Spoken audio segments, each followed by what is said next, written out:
À l'occasion de cette importante rencontre, tout d'abord, bien sûr, il a été admis que la question de la santé est l'une des priorités des Marocains.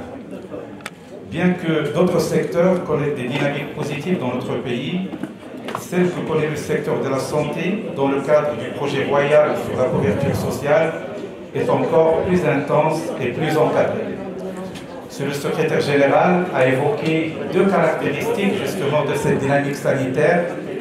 Tout d'abord, le fait qu'il dispose d'une feuille de route et également parce qu'il est encadré par une loi cadre qui garantit la continuité. Il s'inscrit également dans le cadre d'une véritable démarche projet avec des objectifs, des moyens et des délais. Et c'est également un écosystème qui devrait évoluer avec ses différentes composantes dans une logique de concordance et de complémentarité. Dans une logique de démarche systémique qui cadre parfaitement avec le choix de l'Alliance des économies séclariennes, mais avec les autres alliances, de placer le thème dans la posture économique de la santé. Les panélistes se sont attaqués à l'état des lieux de la mise en œuvre des piliers de la réforme du système national de la santé qui sont la mise en place des instances de gouvernance, la poursuite du développement des infrastructures, la digitalisation du secteur, ainsi que l'augmentation des effectifs des professionnels de la santé. Dans l'ère des priorités stratégiques du pays, d'autres axes ont été abordés par les panélistes. Il s'agit notamment de la question de la souveraineté sanitaire, grâce au renforcement des secteurs industriels de santé, à savoir la production des médicaments, d'équipements médicaux et de vaccins, mais également la question de la recherche-développement.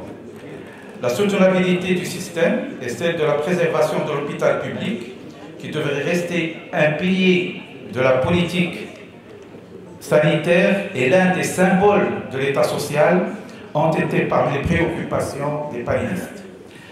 Les interventions ont été riches en informations et en analyses. De prime abord, le rôle de la prévention dans l'optimisation de la politique médicale a été évoqué avec insistance.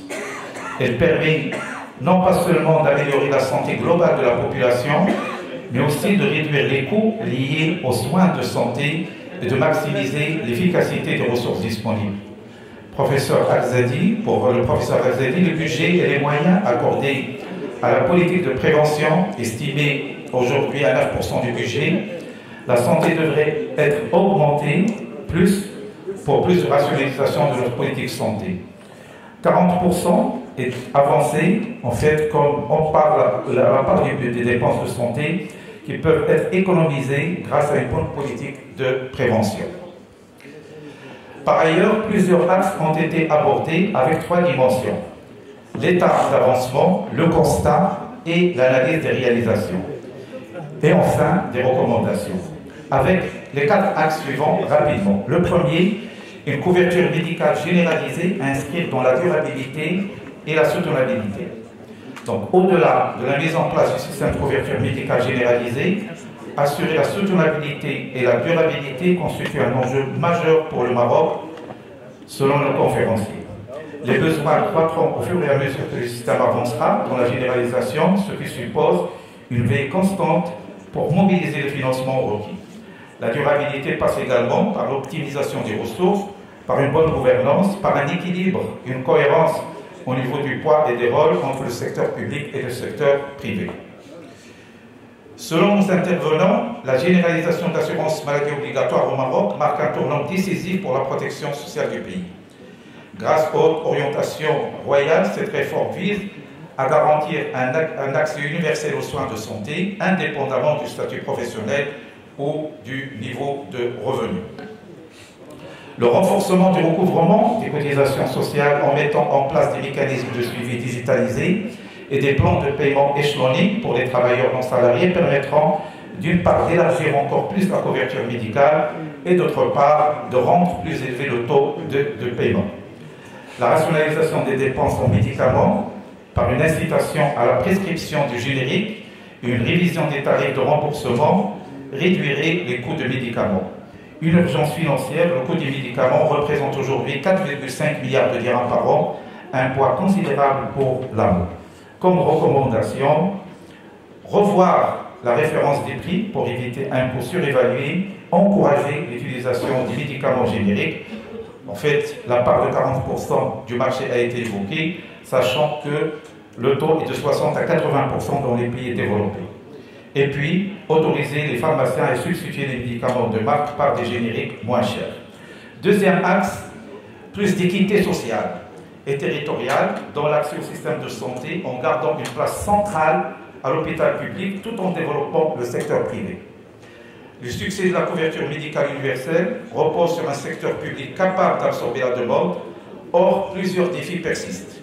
Pénurie de personnel médical, infrastructures insuffisantes et inégalement réparties. La question de la carte sanitaire a été évoquée avec force. Également, la migration des compétences vers l'étranger, et puis des délais d'attente excessifs et une gouvernance à revoir. Le défi, amélioration de l'offre sanitaire hospitalière publique par une augmentation des effectifs médicaux, une modernisation des infrastructures et une meilleure répartition des services entre les régions. Dans ce sens, les panélistes ont présenté la coexistence des deux secteurs, public et privé, comme une opportunité et non comme une menace pour l'un ou pour l'autre. Ils devraient être davantage complémentaires qu'aux concurrents. Cela passe par une coordination et une synergie. Ces synergies passent notamment par la digitalisation, qui a été une fois appelée gouvernance digitale et une fois transformation digitale. L'essentiel, c'est que le digital devrait être très présent, aussi bien sur le plan intra, par secteur, mais également intersecteur, pour plus d'interopérabilité et pour plus de mutualisation des moyens et des ressources. Il a été également évoqué que depuis la crise du Covid, et ça c'est le troisième axe, qui porte sur une dynamique propulsant économiquement les secteurs de la santé, visant plus de souveraineté nationale, créateur d'emplois et de valeur ajoutée, productive avec une stratégie plus de connexion avec les besoins de santé, notamment et dans l'optique de l'exportation, surtout le continent africain qui a été beaucoup évoqué. Depuis la crise du Covid, l'économie de la vie, et donc Monsieur le ministre Semzo l'a évoqué parce que nous sommes devant un secteur particulier, et la notion de l'économie de la vie a pris une ampleur après le Covid parce que le côté sanitaire et le côté alimentaire se sont érigés comme des priorités stratégiques pour les pays. Et donc, bien sûr, l'économie de la santé est un des piliers des stratégies nationales et régionales, avec son corollaire, la souveraineté nationale, et se sont érigés comme des priorités nationales dans plusieurs pays, dont le Maroc. La question a été abordée sur plusieurs angles par les panélistes. Tout d'abord, le volet industriel. Les opportunités économiques et d'emploi dans le secteur de la santé. Monsieur le ministre Seriad Mezzoul a évoqué, a présenté les leviers à activer pour faire de la santé un véritable moteur de croissance économique, notamment à travers la souveraineté médicale, la production de matériel de soins et de médicaments, et surtout une orientation vers l'export. Il y a un potentiel énorme, au lieu de 10%, on peut aller vers 50-60%, et ça nous permettrait cette économie d'échelle, en fait, tant en fait nécessaire pour justement optimiser la production nationale. L'impact du coût des médicaments et la place de l'industrie pharmaceutique a été également débattu avec des opportunités de développement de la production locale de médicaments et de l'importance de promouvoir les génériques pour réduire la dépendance aux importations et maîtriser le coût. Le deuxième volet de la souveraineté, c'est la recherche-développement. En fait, le Maroc a démontré une capacité d'innovation et de créativité, aussi bien au niveau de ses laboratoires, et donc ça a été dit, nous avons des laboratoires qui innovent, mais également de ses unités industrielles et au niveau de ses universités. Le potentiel est à renforcer en intégrant davantage l'encouragement de la recherche-développement dans le sillage de la dynamique que connaît l'écosystème sanitaire dans notre pays. Par ailleurs, comme la souveraineté est difficile à concourir sur un plan exclusivement national, elle est placée dorénavant, dans la mesure du possible, dans le cadre d'une dimension régionale. Or, pour le Maroc, son prolongement naturel est le continent africain. Cela est encore plus faisable dans le domaine du secteur de la santé, étant donné que l'industrie pharmaceutique marocaine est classée deuxième en Afrique et que les problématiques sanitaires de la population africaine peuvent être assimilées plus facilement par des opérateurs de santé marocains. Quatrième et dernier axe, le capital humain, vecteur central dans l'aboutissement et la pérennité du système. La question des professionnels de la santé, avec ses différentes composantes, notamment les médecins et le personnel médical, est une question transversale qui a traversé les différents panels. Deux enjeux sont évoqués par les panélistes. Tout d'abord, la nécessité d'augmenter la cadence de la formation. Le taux d'encadrement médical au Maroc est au tiers des standards de l'OMS, donc il y a beaucoup à faire en termes de formation. L'élan de la création de facultés de médecine a été accéléré et les acteurs se sont multipliés, secteur public, secteur privé et tiers secteur. L'objectif est de doter chaque région du Maroc d'un CHU et à l'étape de la finalisation.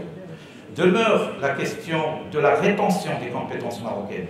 Les questions de la motivation et de l'amélioration des conditions de travail ont été largement abordées par les panélistes.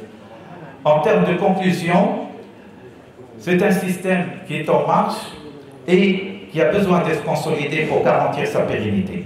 Le Maroc a accompli un progrès majeur avec la généralisation de l'AMO, mais des réformes structurelles restent indispensables pour éviter un blocage financier et garantir une prise en charge efficace pour tous. La réussite de cette réforme repose sur une volonté politique forte, un financement pérenne et une modernisation des infrastructures de santé. L'objectif ultime est de garantir un accès équitable aux soins pour tous les Marocains, sans distinction de revenus ou de statut social. Un défi majeur, mais une opportunité historique pour le Maroc. Merci pour votre attention.